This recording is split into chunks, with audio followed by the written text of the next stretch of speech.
केंद्रीय कृषि एवं किसान कल्याण मंत्री नरेंद्र सिंह तोमर 10 मार्च को नई दिल्ली में बांस क्षेत्र के विकास पर राष्ट्रीय कार्यशाला का करेंगे उद्घाटन। कल से 2 दिवसीय बांस प्रदर्शनी का होगा आरंभ। बांस की विभिन्न नवीन, आधुनिक और पारंपरिक उपयोगिता को किया जाएगा प्रदर्शित। बेमौसम बारिश की वजह से परेशान किसानों को मदद देने की महाराष्ट्र सरकार की घोषणा। आबकारी मंत्री शंभूराज देसाई ने कहा कि नुकसान हुए खेतों का पंचनामा हुआ शुरू। नुकसान की जानकारी के अनुसार सरकार करेगी मदद।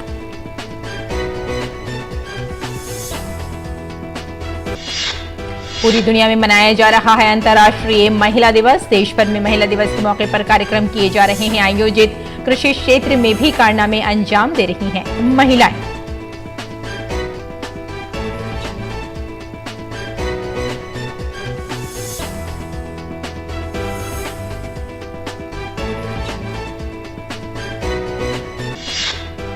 होली के रंग में सराबोर हुआ पूरा देश। बच्चों से लेकर बुजुर्ग सभी मना रहे हैं रंगों का त्योहार। हर्बल रंग भी लोगों को खूब आ रहे हैं पसंद। राष्ट्रपति, उपराष्ट्रपति, प्रधानमंत्री ने देशवासियों को दी होली की शुभकामनाएं।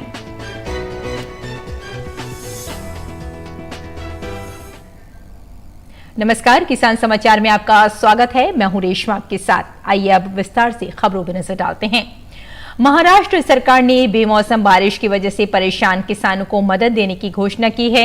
महाराष्ट्र सरकार में आबकारी मंत्री शंभूराज देसाई ने कहा कि मुख्यमंत्री ने इस बारे में सभी विभागों को सूचना दी है। उन्होंने कहा कि नुकसान हुए खेतों का पंचनामा शुरू हो चुका है। शंभूराज देसाई ने कहा कि जल्द से जल्द नुकसान की जानकारी सरकार को प्राप्त होगी और सरकार मदद भी करेगी।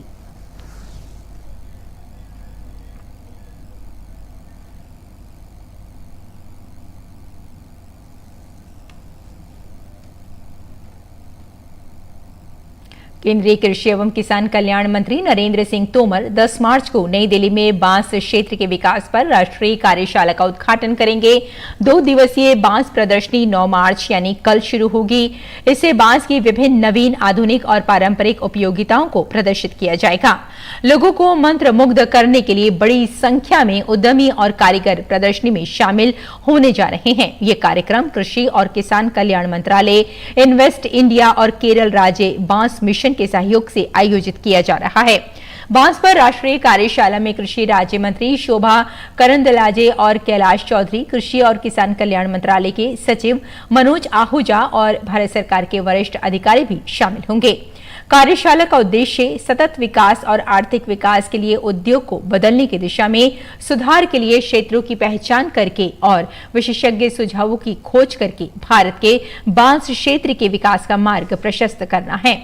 किसानों, पारंपरिक कारीगरों, शिल्प कुशल युवाओं, डिजाइनरों, उद्यमियों और निवेशकों सहित देश भर के लाखों लोगों को लाभान्वित करने के लिए बांस अर्थव्यवस्था को तैयार करने के प्रयासों की निरंतरता के रूप में इस आयोजन को कृषि मंत्रालय द्वारा प्रायोजित किया जा रहा है। मंत्रालय ने पिछले कुछ वर्षों में इस क्षेत्र के विभिन्न हितधारकों के सहयोग के लिए एक विवेकपूर्ण वातावरण बनाने के लिए राष्ट्रीय परामर्श और वेबिनार की एक श्रृंखला का आयोजन किया है।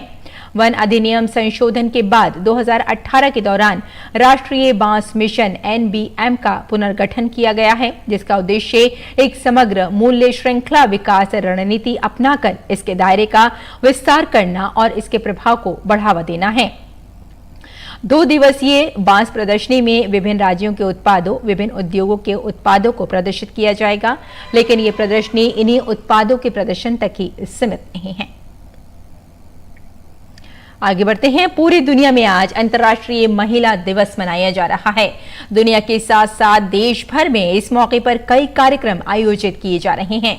अंतर्राष्ट्रीय महिला दिवस से संबंधित संयुक्त राष्ट्र कार्यालय डिजिट ऑल लैंगिक समानता के लिए नवाचार और प्रौद्योगिकी विषय के अंतर्गत उन महिलाओं और लड़कियों को मान्यता प्रदान करना है जो परिवर्तनकारी प्रौद्योगिकी और डिजिटल शिक्षा की उन्नति का समर्थन कर रही हैं। कृषि क्षेत्र में भी महिलाएं कारनामे अंजाम दे रही हैं। इसका जीवंत उदाहरण है कृषि क्षेत्र में जीरो से हीरो बनी महिला उद्यमी कृष्णा गोवर्धन यादव, जिन्होंने भारतीय कृषि अनुसंधान संस्थान नई दिल्ली में से प्रशिक्षण लेकर न केवल स्वरोजगार किया बल्कि आज एक सफल उद्यमी बनकर अन्य महिलाओं को रोजगार देकर उन्हें आत्मनिर्भर भी बना रही हैं। कृष्णा को इस उपलब्धि के लिए भारत के राष्ट्रपति और प्रधानमंत्री से पुरस्कार भी मिल चुका है। अंतर्राष्ट्रीय महिला दिवस के अवसर पर कृष्णा गोवर्धन यादव से बात की हमारे संवाददाता ओपी यादव ने। अभी हमारे साथ कृषि क्षेत्र में उद्यमशील महिला कृष्णा मौजूद है, जिन्होंने जीरो से हीरो बनने का न केवल कीर्तिमान स्थापित किया है, बल्कि कृषि क्षेत्र में एक उद्यमशील महिला बनकर समाज और राष्ट्र के लिए अपना योगदान दे रही है। आइए बात करते हैं कृष्णा जी से। अंतर्राष्ट्रीय महिला दिवस पर आप नारी शक्ति की जो प्रतीक आदि आबादी है, उनको क्या कहना चाहेंगे? मैं जी ये कहना चाहूँगी, एक तो ये कहना चाहूँगी कोई काम छोटा बड़ा ना होता। हम जब मैंने खेती से शुरू करा था, खेती में 5 किलो मैंने सब्जी से शुरू करा था, 5 किलो अचार बनाया हमने खेती में। वो बोए, जैसे गोभी बोली, गाजर बोली, वो हमारी खराब जा रही थी, तो मैंने इसकी ट्रेनिंग ली पूसा संस्थान से। और आज जैसे कि जीरो से हीरो बता रहे हैं, मैंने 5 किलो से काम शुरू करा और आज मेरे देख रहे हो इतनी बड़ी कंपनी है बनी हुई। तो मैं सारे काम करती हूँ। पहले जैसे मैं अकेली करती थी, मेरे घर में मैं अकेली नहीं शुरू करा था, और आज मेरे साथ मतलब हजारों महिलाएं काम कर रही हैं। और जहाँ ट्रेनिंग होती है, जैसे अभी हमारे पूसा संस्थान से बस भर के गई ट्रेनिंग के लिए, तो हमने उनको प्रैक्टिकल भी करके बताया। महिलाएं आज यहाँ आई हुई हैं, सब बोलते हैं हम तो, हमारे तो आप गुरु हो, तो ये बहुत सुन के बहुत अच्छा लगता है। बहुत सारी महिलाएं आपके साथ काम में भी जुड़ी है, कुछ महिलाएं आपके साथ खड़ी भी हैं। आपको यहाँ काम मिला है, रोजगार मिला गया, कितना फायदा आपको हो रहा है? सर मेरी फैमिली का खर्चा हो रहा है जो मैम मुझे देती हैं, और अच्छा लगता है मैम के साथ काम करना। कितना अच्छा लगता है यहाँ महिलाओं के साथ महिलाएं मिलकर काम करती हैं? यहाँ पे सर सब कुछ फैमिली जैसा ही है, कोई भी ऐसा नहीं है कि वर्कर काम कर रहे हैं तो उनके साथ में अलग मतलब बिहेवियर है, या अपने फैमिली जैसा है बिल्कुल। कैसे कैसे आपको यहाँ फायदा होता है काम करने में महिलाओं के साथ? खूब होता फायदा, हमें हर समय से तनख्वाह मिल जाती है, हर समय से सब कुछ खर्चा मिल जाता है, जैसे चाहते वैसे मैडम को दे देती है समय से। तो देखा आपने, महिलाओं को न केवल सशक्त और मजबूत बनाया जा रहा है, बल्कि उनकी आजीविका सुनिश्चित करने के काम भी कृष्णा कर रही है। अभी इनकी भूमिका कैसे आगे बढ़ी, इसमें इनके पति का कितना योगदान है, इस पर भी हम बात कर लेते हैं। आपने पत्नी को आगे बढ़ाया। अक्सर महिलाएं घर में रहती है, रोटी और चूल्हा चौका से आगे नहीं निकलती, लेकिन आपने इसको एक गाँव से निकालकर शहर और शहर से निकाल कर अंतर्राष्ट्रीय प्रतिष्ठा में आगे बढ़ाने में योगदान दिया। आप क्या कहना चाहेंगे अंतर्राष्ट्रीय महिला दिवस पर? अंतर्राष्ट्रीय महिला दिवस पर मैं यही कहना चाहूँगा, जब हम खेत में काम करते थे दोनों, तो ये मेरे साथ खेत में काम करती थी, और मैं जब हमारी सब्जियां नहीं बिकी, मार्केट ले गए, बहुत कम दाम मिले, तो ये दूरदर्शन का प्रोग्राम देख रही थी, और उसमें कृषि दर्शन के पहले चित्रहार आता था। उस समय बता रहे थे किसान भाई अपने सब्जियों का ये बना सकते हैं, ये बना सकते हैं। तो इनके दिमाग में आया, देखो जी दूरदर्शन में प्रोग्राम आ रहा है ये, और मेरे को भी कहीं इसकी ट्रेनिंग हो रही हो तो मेरे को ट्रेनिंग करा दो। हमने पूसा संस्थान से इनको ट्रेनिंग कराया, अचार, मुरब्बे, जूस, शरबत, पूसा फ्रूट ड्रिंक बगैर केमिकल का बनाना सिखाया उन्होंने। उसमें कोई कलर नहीं, कोई केमिकल नहीं। और इनके नाम से कंपनी मैंने इसलिए बनाई क्योंकि ये घर में बच्चों को तैयार करना, रोटी बनाना, ये बाहर नहीं निकलती थी, पढ़ी लिखी बिल्कुल नहीं थी। तो जब इनको कहीं बाहर जाएंगी, देखेंगी, तो और मेरे को अच्छा लगेगा। आज इनको नारी शक्ति पुरस्कार तक मिल गया है, तो मेरे को बहुत अच्छा लगता है। और मैं देश में ये महिला दिवस के मौके पे सभी बहनों को मैं यही कहना चाहूँगा, कोई काम छोटा बड़ा नहीं होता, उसको लगन और मेहनत से करें। देखा आपने एक अनपढ़ महिला किस तरह आर्थिक रूप से सशक्त और मजबूत बनकर राष्ट्र और विकास में अपना न केवल योगदान दे रही है, बल्कि अन्य महिलाओं को रोजगार देकर नारी शक्ति की प्रतीक बनकर समाज और राष्ट्र के लिए एक आदर्श नारी का प्रतिरूप भी साबित हो रही है। मेरे सहयोगी कैमरामैन कृष्ण के साथ में OP Yadav, DD news, Delhi. Sikkim राज्य में सांस्कृतिक और पौराणिक महत्व की चांगू झील को स्वच्छ रखने का बीड़ा वहां के स्थानीय निवासी बड़े ही शानदार ढंग से निभा रहे हैं। अपने अथक प्रयासों से उन्होंने इस ग्लेशियर लेक का रंग रूप ही बदल डाला है। सिक्किम की चांगू झील के पर्यावरणीय पहलू पर देखते हैं हमारे संवाददाता ऋषि कुमार की इस खास रिपोर्ट में। चांगू झील में आपका स्वागत है, कृपया गंदगी ना करें, यही मूल मंत्र है सिक्किम की इस चांगू झील का, जो सिक्किम के सबसे लोकप्रिय पर्यटन स्थलों में से एक है। 12,406 फीट की ऊंचाई पर स्थित हिमाच्छादित झील को स्थानीय लोग पवित्र मानते हैं। क्योंकि पर्यटकों की भारी आमद सिक्किम की आर्द्र भूमि में बड़े पैमाने पर प्रदूषण का कारण बन रही थी, इसलिए आसपास के स्थानीय लोग आज इस झील के संरक्षण में बढ़ चढ़कर शामिल होते हैं और पर्यटकों के जाने के बाद हर रोज ग्रामीण इस बात को सुनिश्चित करते हैं कि गंदगी का कहीं भी नामो निशान न रहे। पवित्र लेक है, इसको साफ सफाई रखना है। साफ सफाई नहीं रखने से फायदा नहीं है ना। कुछ सफाई करो तो दुनिया को सभी को अच्छा रहेगा, देखने वाले टूरिस्ट लोग भी अच्छा देखेगा, है ना। हमारे गले भी शांति हो जाए ना। स्थानीय ग्रामीणों के इन्हीं प्रयासों से छांगो पोखरी संरक्षण समिति के नेतृत्व में आज पर्यावरणीय संरक्षण की शानदार इबारत लिखी जा चुकी है। यहाँ का जो कमेटी है, हम लोग मिल के साफ सफाई करना पड़ता है और सब टूरिस्ट लोग जब वापस हो जाता है तो हम लोग मिल के साफ सफाई करके रखते हैं। बहुत समय पहले इस स्थान पर कोई झील नहीं थी, लेकिन अचानक एक भौगोलिक घटना के बाद यहाँ एक शानदार झील अस्तित्व में आई और आज इसी झील के शानदार नजारों को देखने सैकड़ों पर्यटक यहाँ आते हैं। अभी यहाँ पे जो टूरिस्ट आता है उसका वजह से मेरा गाड़ी चलता है, मेरा बिजनेस चलता है। और टूरिस्ट नहीं आएगा तो यहाँ पे कुछ भी नहीं होता है। हम टूरिस्ट को नमस्ते करते हैं, रिस्पेक्ट करते हैं, अच्छा से उन लोग को देन देते हैं और देन दे के घुमाते हैं। एक तो ये क्योंकि एक होली लीग कंसीडर किया जाता है, तो होली सिर्फ नाम से नहीं होगा ना, एक आदमी को होली जो भी चीज़ है उसको रिस्पेक्ट भी करना पड़ेगा। तो लोग वही करते, रिस्पेक्ट करते, इसीलिए साफी इधर। इस क्षेत्र में उच्च ऊंचाई और कठोर जलवायु कृषि को ज्यादातर इलाकों के लिए अनुपयुक्त बनाती है। स्थानीय आबादी, जिसमें मुख्य रूप से शेरपा, लेपचा और भूटिया जैसे समुदाय शामिल हैं, अपनी आजीविका के लिए लगभग पूरी तरीके से छांगो झील की पर्यावरण और पर्यटन क्षमता पर निर्भर हैं। सिक्किम की पवित्र लेक छांगो नाथुला राजमार्ग पर नाथुला से कुछ दूरी पर ही है। एक ओर इस झील का पर्यटन के दृष्टिकोण से खास महत्व है, वहीं पर्यावरण के लिए यह झील बेहद महत्वपूर्ण है। इस झील की पवित्रता और स्वच्छता यहाँ के स्थानीय गांव के लोग हर हाल में सुनिश्चित करना चाहते हैं और करते भी हैं, और इसके लिए उन्होंने समितियां बनाकर यह बात सुनिश्चित की है कि हर समय कोई न कोई इसकी स्वच्छता और पवित्रता के लिए काम करता रहे। कैमरामैन आलोक के साथ Rishi Kumar, DD news, Changu lake, Nathula राजमार्ग। और आइए अब बात करते हैं मंडी भाव की और देखते हैं कि देश भर की मंडियों में क्या रहा भाव।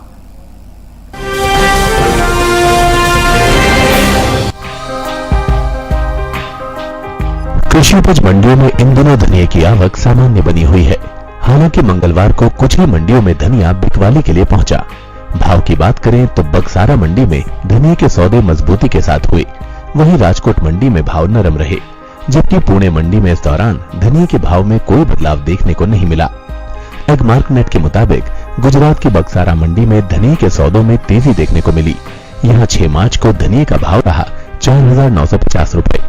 7 मार्च को इसके भाव में 1,005 रुपए का भारी उछाल आया और भाव जा पहुंचा 5,955 रुपए पर, जबकि राज्य की ही राजकोट मंडी में इस दौरान धनिया के सौदों में नरमी के साथ कारोबार हुआ। 6 मार्च को यहाँ धनिया का भाव था 6,200 रुपए।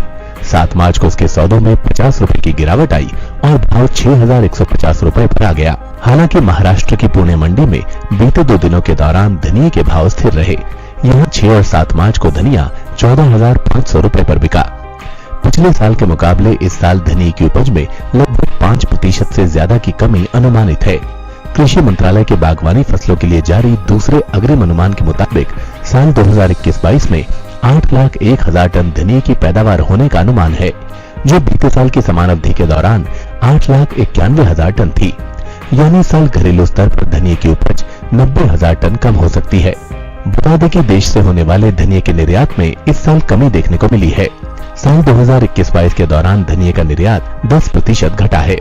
भारतीय मसाला बोर्ड के मुताबिक वित्त वर्ष 2021-22 के दौरान धनिया का निर्यात 48,658 टन का हुआ है, जबकि बीते साल इस दौरान धनिया का निर्यात 57,359 टन का रहा था। यानी बीते साल के मुकाबले इस साल धनिया का निर्यात 8,701 टन घटा है।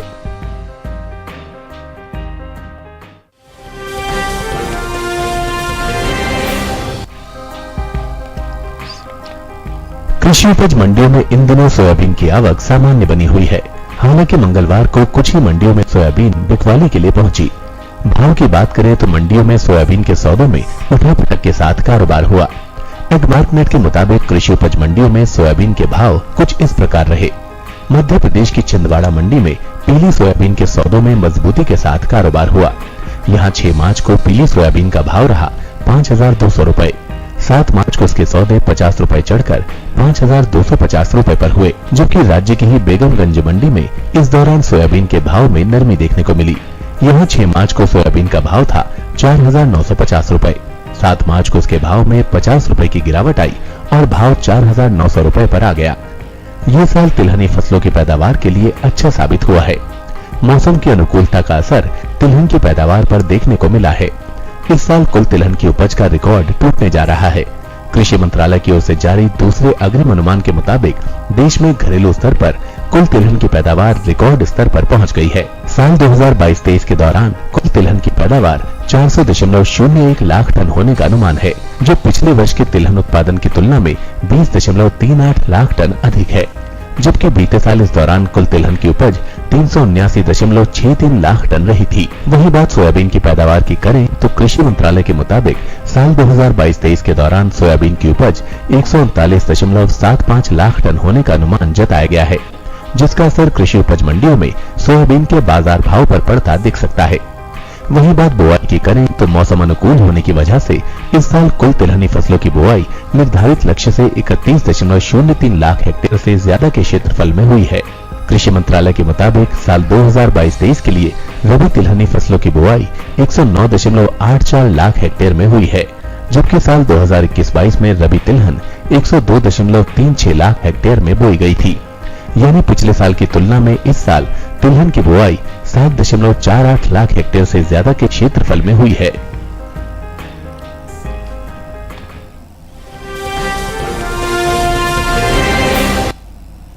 और आइए बात करते हैं मौसमी खेती की और जानते हैं कि किसान इस मौसम में कैसे रखें अपनी खेती का ख्याल।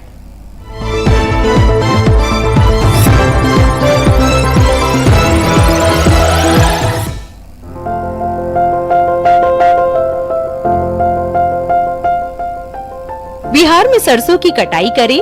अभी सरसों में कीट लगने की संभावना बनी हुई है। ऐसे में सरसों में कीटों से बचाव के लिए कृषि विशेषज्ञों की सलाह से कीटनाशक का छिड़काव कर ले। किसान भिंडी की बुआई कर सकते हैं। यहाँ कद्दू की बुआई करते रहें। इसके साथ ही खीरा भी बोए। वहीं करेले और लौकी की बुआई करने का समय सही है। बिहार में मूंग की बुआई के लिए खेत तैयार कर सकते हैं। किसान आलू की खुदाई कर ले। आलू के खेत में सिंचाई अभी रोक दे।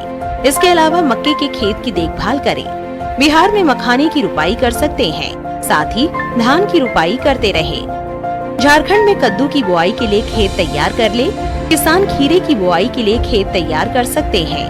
यहीं गेहूं के खेत से खरपतवार निकाले। साथ ही आलू की खुदाई करते रहें। झारखंड में धान की रुपाई करें।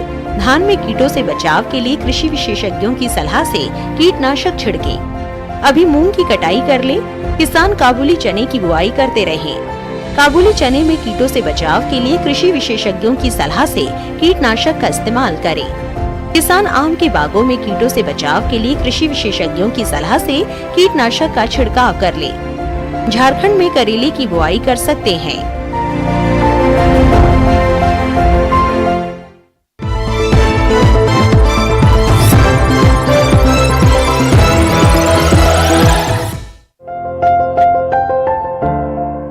लौकी को गर्मी और बरसात दोनों में बोया जा सकता है।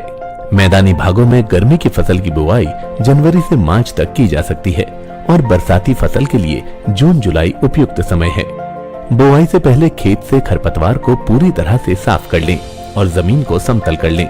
बुआई के लिए 1 हेक्टेयर में संकर किस्म के बीज 5 से 7 किलो, जबकि सामान्य किस्मों के 6 से 8 किलो बीज लें। 1 हेक्टेयर में 100 किलो नाइट्रोजन, 50 किलो फास्फोरस और 60 किलो पोटाश की जरूरत होती है। सभी उर्वरक आधार खुराक के रूप में यानी बोते समय ही दें। बात अगर सिंचाई की करें तो शुरुआत में फसल की जरूरत के हिसाब से और फूल आने पर 5वें दिन पानी देते रहें। वहीं फसल को खरपतवार से दूर रखने के लिए 2 बार निराई गुड़ाई करें। करीब हर 10-12 दिनों में खरपतवार हटाते रहें। लौकी की बेल काफी लंबी होती है। इसकी खासियत ये है कि आप कम जगह में भी इसकी खेती कर सकते हैं। कीड़े और सड़न से बचाने के लिए बेलों को तार की बाड़ या लकड़ी के मचान पर फैला दें।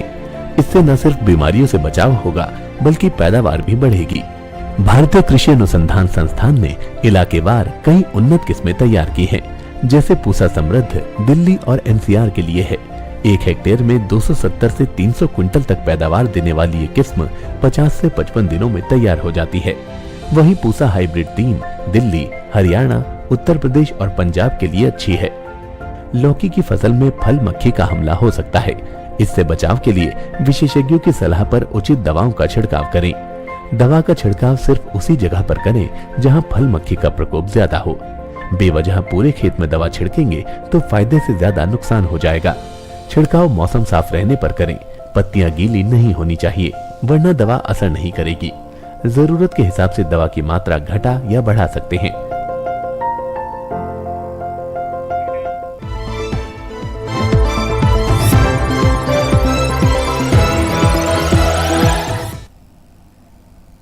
और खेती किसानी के साथ साथ आइए नजर डाल लेते हैं कुछ और महत्वपूर्ण खबरों पर। खास खबर में